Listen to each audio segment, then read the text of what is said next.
This video is being brought to you by Cutting Edge Gamer. If you upgrade graphics cards often, Cutting Edge Gamer is the perfect option for you. Lease the newest graphics cards on the market, such as Nvidia's RTX 20 series, for a low monthly payment. Click the affiliate link below in the description to find out more.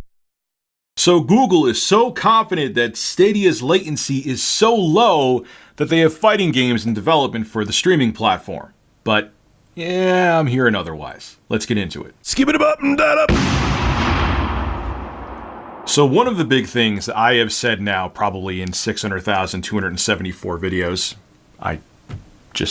that's an exact number. Let's go with that. Anyway, one of the big things with game streaming, cloud gaming services, is there's always a little bit of latency to the point where it's noticeable. I've tried PlayStation Now. I've tried GeForce Now.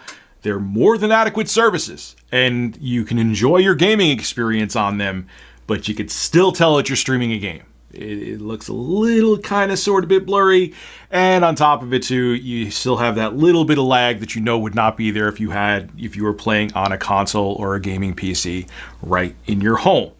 It is what it is. We're not there yet. And yes, I have a very fast internet connection, and it wasn't my internet that caused that lag. Now, Google's Phil Harrison, if that name rings a bell, that's because Phil Harrison has worked for every single company in Silicon Valley. He's worked for Microsoft.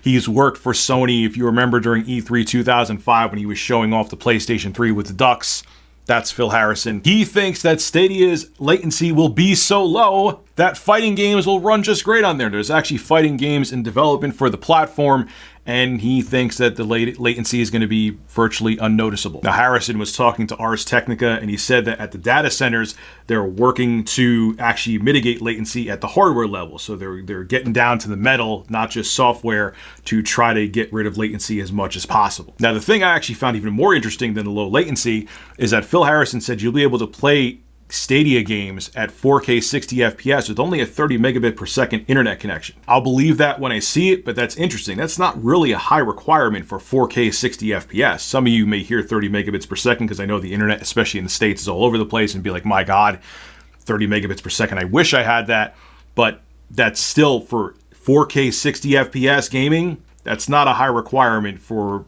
internet connection to be able to stream games with those settings. I'd like to see it in action, but Phil Harrison saying if you have that internet connection, you could game at 4K 60. So I'll believe him for now. Harrison's also saying from now, between when they first launched the beta for Stadia, which was called Project Stream late last year, there's a significant increase in bandwidth, and that's how they're making this magic happen, where you could get 4K 60 FPS gaming with a fairly low internet speed. And again, like I said, fighting games are in development for the platform, but Harrison's also being somewhat realistic, and he realizes that esports players still can't tolerate whatever little latency that Stadia has, and this is what he has to say about that. I fully respect that there is a top of that esports player pyramid who are typically players wearing logo t-shirts and a comfy gaming chair, and they're investing in lowest possible latency mouse pads.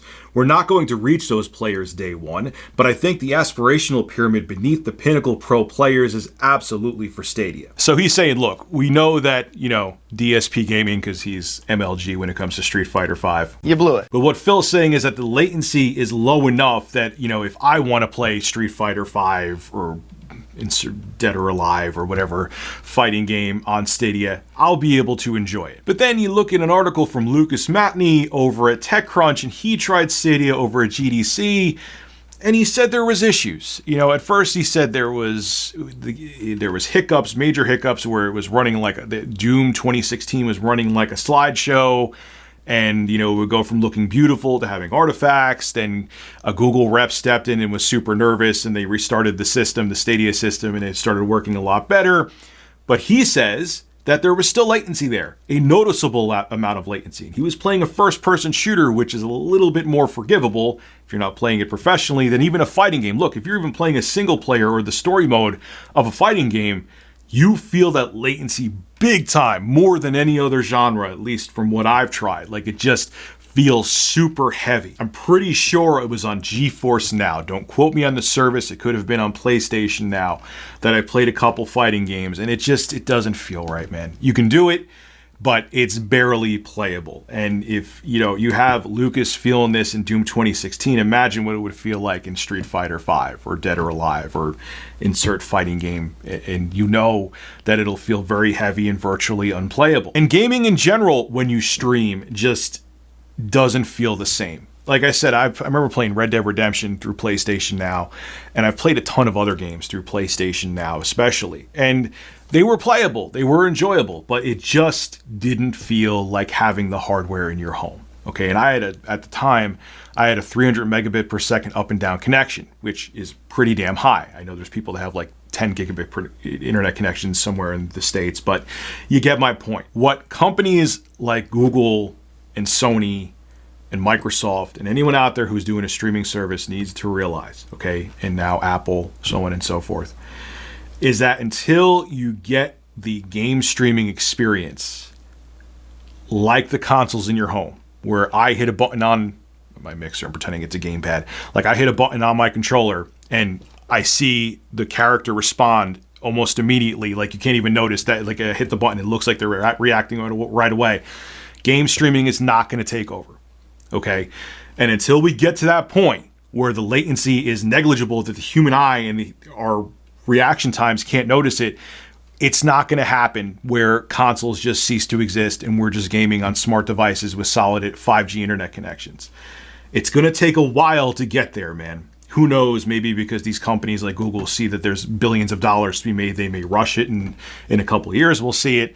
But even then, like they even say there's remote areas of the world where they're just not going to be able to get the latency down yet. Now look, to Google's credit, with that TechCrunch article, Lucas said they had it on the internet, the hotel Wi-Fi, they had it in a realistic setting. But that's the thing still. It's in a they Google, to their credit, I should say, let me continue first.